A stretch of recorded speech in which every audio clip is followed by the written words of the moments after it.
नमस्ते प्यारे बच्चों, कैसे हो आप सभी? बढ़िया होंगे। चलो, ये इलेक्ट्रोस्टैटिक्स का 22वां लेक्चर है। इसके पहले के 21 वीडियो की लिंक डिस्क्रिप्शन में दी गई है।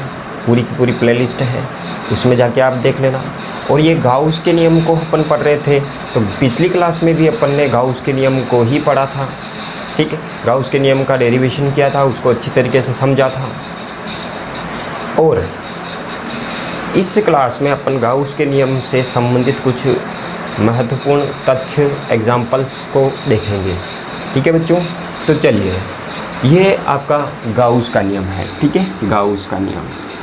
अब सबसे पहले इसको एक बार अपन रिवाइज कर देते हैं। तो गाउस का नियम किसके लिए होता है? तो भाई ये बंद पृष्ठ के लिए होता है। ठीक है, आपको याद होना चाहिए, ये बंद पृष्ठ के लिए होता है। अब देखो, एक बंद पृष्ठ बना लेते हैं अपन। ऐसी बंद पृष्ठ बना रहा हूँ मैं ये। ठीक है, एक 3 डायमेंशनल क्लोज्ड सरफेस है मेरे पास, और इसके अंदर कितना चार्ज है भैया? Q चार्ज है। Q इन लिख देता हूँ मैं इसको। इसके अंदर कितना चार्ज है? तो वो कितना है बच्चों? Q इन। ठीक है, तो अब अपन बात कर रहे हैं कि इस पृष्ठ से, जो इस सरफेस से टोटल फ्लक्स जो निकलेगा वो कितना होगा? तो वो होगा Q इन बटा एप्सिलॉन नॉट। सिंपल। ठीक है, कितना फ्लक्स होगा बच्चों? ये एक क्लोज सरफेस है, इसके अंदर Q चार्ज है, और इससे निकलने वाला या इससे संबद्ध है ना, टोटल फ्लक्स कितना होगा बच्चों? Q बटा एप्सिलॉन नॉट। ये आपको थोड़ा सा ध्यान रखना। मतलब क्या हुआ कि किसी बंद पृष्ठ से संबद्ध कुल विद्युत फ्लक्स उसमें स्थित आवेश तथा 1 एप्सिलॉन नॉट का गुणनफल के बराबर होता है। ये याद रखना है आपको। ठीक है, तो इस तरीके की कहानी है इसकी, और ये हो जाएगा। अब देखो कि बंद पृष्ठ के अंदर प्रवेश करने वाला जो फ्लक्स है उसको क्या मानते हैं? अंदर जो अपन पहले से जानते हैं, अंदर प्रवेश कर रहा है उसको नेगेटिव मानेंगे, और जो बाहर निकल रहा होगा, ठीक है, बाहर निकल रहा होगा, जो फ्लक्स बाहर निकल रहा होगा इस तरीके से, तो उसको अपन क्या मानेंगे भैया? पॉजिटिव मानेंगे। तो ये 2 चीज़ें अपने को पता होनी चाहिए। इसके अलावा क्या हुआ कि यहाँ पर जैसे कुल आवेश अगर 0 है, अगर यहाँ पे Q जो है वो 0 है, टोटल आवेश अंदर बाहर क्या हो रहा है कुछ मतलब नहीं है। ठीक है, बाहर भले कितना ही आवेश पड़ा हुआ हो कोई मतलब नहीं है। इस पृष्ठ के अंदर जो आवेश होगा उसी की बात करेंगे हम यहाँ पे। ठीक है, तो अगर अंदर कुल आवेश 0 है तो फ्लक्स भी कितना होगा बच्चों? 0 होगा। फ्लक्स भी कितना होगा बच्चों? 0 होगा। ठीक है, अब देखो कैसे हो सकता है 0-0? देखो, या तो कोई है ही नहीं, या तो कोई आवेश है ही नहीं अंदर, या फिर 2 चार्ज मान लेते हैं अपन। एक प्लस Q है और एक क्या है भाई? माइनस Q है। ठीक है, ये 2 चार्ज रखे हुए हैं, एक प्लस Q और एक माइनस Q। अब देखो, यहाँ पर कुल आवेश की बात करते हैं, फ्लक्स कितना होगा इससे? तो Q इन, ये टोटल चार्ज होता है अंदर। अब टोटल चार्ज कितना है? तो प्लस Q माइनस Q। अभी भी टोटल Q जो है वो Q नेट अपन लिख देते हैं, तो वो कितना हो रहा है बच्चों? 0 हो रहा है। अब कुल आवेश 0 है, कुल आवेश 0 है, इसलिए फ्लक्स भी कितना होगा? 0 होगा। तो यहाँ पर एक बात अपने को हमेशा के लिए ध्यान रखनी है कि गाउस के नियम में अपन जिस पृष्ठ की बात करते हैं उसको बोलते हैं गाउसियन पृष्ठ। ठीक है, गाउसियन सरफेस बोलते हैं। देखो, इसके अलावा यहाँ पर क्या है बच्चों कि अगर देखो यहाँ पर इस पृष्ठ से निकलने वाला कुल फ्लक्स जो है वो क्या है? 0 है। क्यों? क्योंकि अंदर आवेश कितना है? 0 है। लेकिन क्या फ्लक्स 0 होने पर इसके किसी भी पॉइंट पर इलेक्ट्रिक फील्ड 0 होगा क्या? ऐसा नहीं है। ठीक है, क्योंकि एक द्विध्रुव अपन बना रहे, ये क्या है? एक द्विध्रुव है।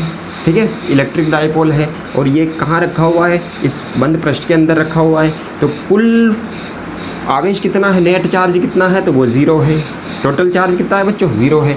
टोटल चार्ज 0 होने की वजह से फ्लक्स भी कितना है? 0 है। लेकिन यहाँ पर अपन देखेंगे तो क्या इलेक्ट्रिक फील्ड 0 होगा? नहीं बच्चे भाई, अरे आवेश है ना, द्विध्रुव के कारण कहीं पर भी इलेक्ट्रिक फील्ड 0 नहीं होता। द्विध्रुव के कारण कहीं पर भी इलेक्ट्रिक फील्ड 0 नहीं होता। कहाँ होता है? इनफाइनाइट पर होता है। ये बहुत दूर चले जाते हैं तो फिर इलेक्ट्रिक फील्ड जो है वो 0 हो जाता है। लेकिन आसपास, द्विध्रुव के आसपास जो है वो इलेक्ट्रिक फील्ड जो है वो ज़ीरो नहीं होता। इसका मतलब क्या हुआ है, बहुत इंपॉर्टेंट बात है, यानी कि मैं यहाँ लिख देता हूँ, ठीक है। किसी बंद पृष्ठ से संबद्ध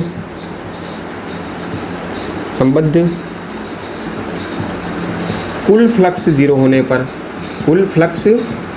होने पर यानी कि शून्य होने पर उस पृष्ठ के किसी बिंदु पर विद्युत क्षेत्र अशून्य हो सकता है, नॉन ज़ीरो हो सकता है, ठीक है। क्योंकि देखो ये पृष्ठ है, इस पृष्ठ के इस बिंदु पर देखो आप लोग इलेक्ट्रिक फील्ड ज़ीरो नहीं है, लेकिन हाँ फ्लक्स जो है वो टोटल कितना है, ज़ीरो है। तो ये चीज़ अपने को ध्यान रखनी है, ओके। ये आपके पास में सबसे इम्पोर्टेंट चीज़ थी। ये प्रश्न पूछा जा सकता है, आपको फंसाया जा सकता है इसके। 0.03 मीटर त्रिज्या के एक गोलीय पृष्ठ के केंद्र पर 7.6, भाई बिल्कुल सिंपल है। जैसे कि एक सरफेस है, ये गोला है, ये ठीक है, गोला है ये, ठीक है, स्फेयर है इस तरीके से, ठीक है, इस तरीके का स्फेयर है। अब इसकी त्रिज्या दे रखी है, रेडियस दे रखी है, कोई दिक्कत नहीं है, 0.03 मीटर में है, कोई समस्या नहीं है।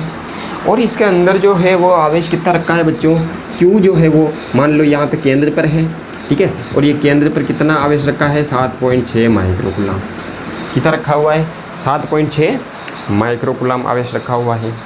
तो गोलीय पृष्ठ से संबद्ध विद्युत फ्लक्स का मान ज्ञात कीजिए, ठीक है। और फिर पूछा गया है कि पृष्ठ की त्रिज्या दुगुनी करने पर फ्लक्स के मान में क्या परिवर्तन होगा। तो एक बात हमेशा ध्यान रख लेनी है आपको कि पृष्ठ की त्रिज्या वृज्या पर यह निर्भर नहीं करता। मतलब क्या हुआ, ये जो गाउसीय पृष्ठ या कोई बंद पृष्ठ होता है उससे निकलने वाला जो फ्लक्स है वह सिर्फ उसके अंदर आवेश पर निर्भर करता है।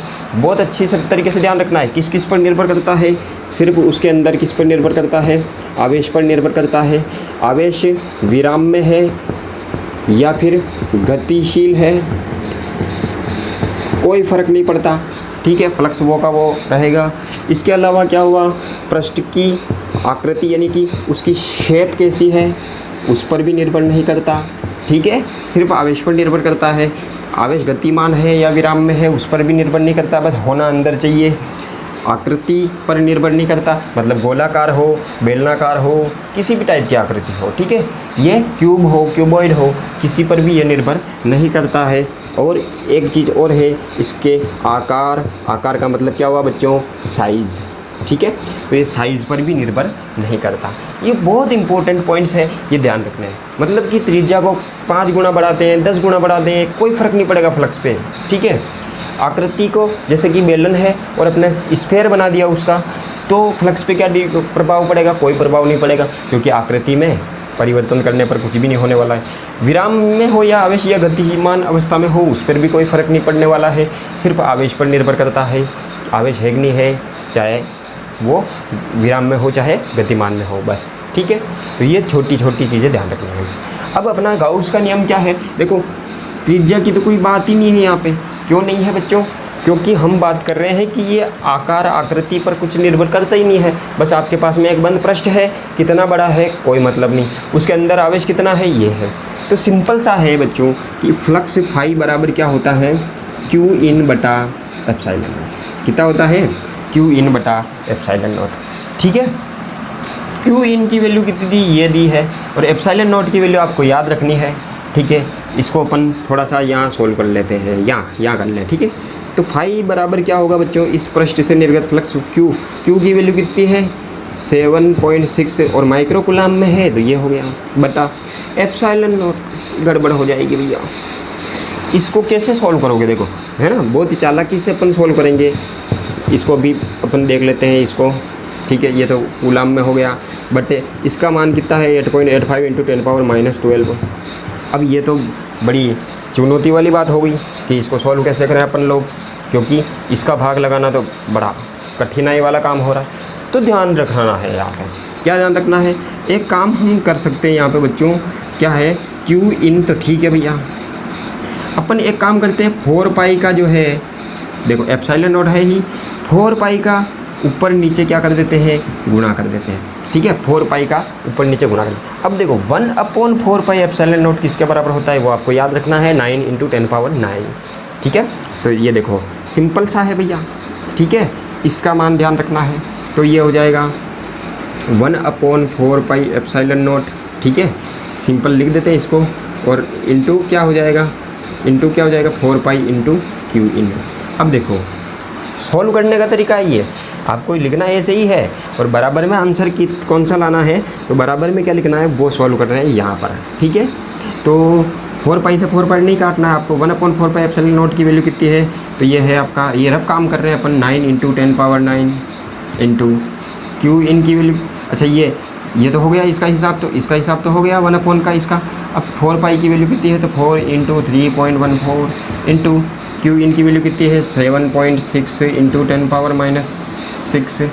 तो इस तरीके से अपन इसको सोल्व करेंगे, जो 8.6 × 10⁵ क्या आ जाएगा, ये न्यूटन मीटर स्क्वायर पर कूलम या फिर वोल्ट मीटर, ठीक है।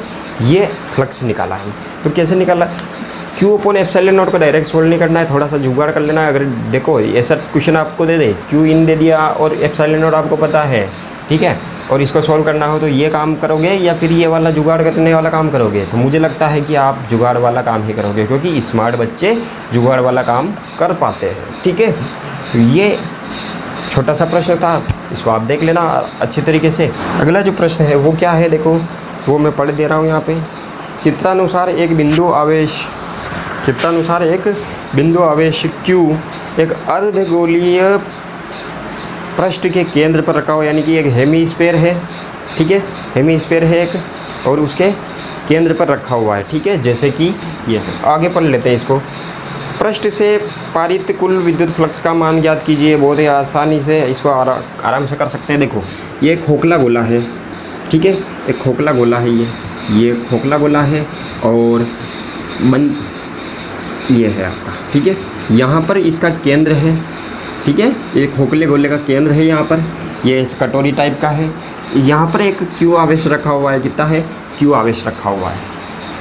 अब देखो यहाँ पर इससे निकलने वाला, इस पृष्ठ से निकलने वाला टोटल फ्लक्स हमें फाइंड करना है, तो थोड़ा सा हमें यहाँ पे गाउस के नियम का यूज़ करना पड़ेगा। देखो अपन क्या करेंगे, इसी कंडीशन में, ऐसी कंडीशंस में इसको पूरा मान लेंगे।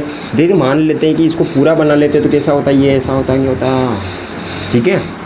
तो यहाँ पर हम क्या कर रहे हैं, एक इसी के समरूप एक अर्धगोले की कल्पना करते हैं, जिससे कि ये पूरा बंद पृष्ठ बन जाए, ये आपको लिखना है वहाँ पे, ठीक है। तो अपन इसी के समरूप एक आधा गोला और सोच लेते हैं, और वो ऐसा होगा। अब देखो ये पूरा का पूरा बन रहा है एक बंद पृष्ठ, ये इस गोले के ऊपर देखो एक कटोरी है, ये कटोरी है, इसके ऊपर एक और कटोरी रख दी, ये बंद पृष्ठ बन गया ना। और इसके अंदर कितना आवेश है बच्चों, क्यू आवेश है, ठीक है, बीचों बीच सिमेट्रिक है, कोई दिक्कत नहीं है। अब देखो कि गाउस के नियम के हिसाब से क्या होना चाहिए, गाउस के नियम से कुल फ्लक्स कितना होता है, ठीक है, कुल फ्लक्स होता है भाई Q/ε0, ठीक है, Q in बटा एप्सिलॉन। अब Q in कितना है, तो Q in ही है, Q है, ε0 की वैल्यू ये है, ठीक है। सॉल्यूशन बस इतना सही करना। तो देखो इस पूरे पृष्ठ से जो फ्लक्स निकल रहा है उसकी वैल्यू तो ये आई है, लेकिन हमें तो ये आधा ही चाहिए, सिर्फ इसके नीचे वाला, ठीक है, आधा चाहिए ना। तो अतः अर्धगोले से, ठीक है, अर्धगोले से कितना फ्लक्स निकलेगा,